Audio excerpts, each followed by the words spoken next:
In February 2005, Central Park was transformed into a shimmering river of saffron as Christo and Jean-Claude unfurled the gates, 7,503 towering vinyl panels suspended from steel frames that snaked for 23 miles across the park's winding paths.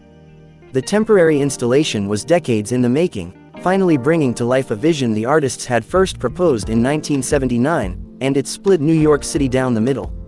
Critics railed against it as an extravagant waste of resources costing $21 million,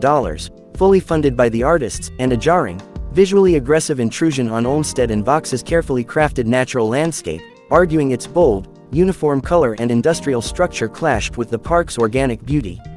Yet supporters saw something entirely different, a magical intervention that transformed familiar pathways into theatrical corridors of light and color, drawing millions of visitors who watched the panels dance and glow against snow, sky, and bare branches.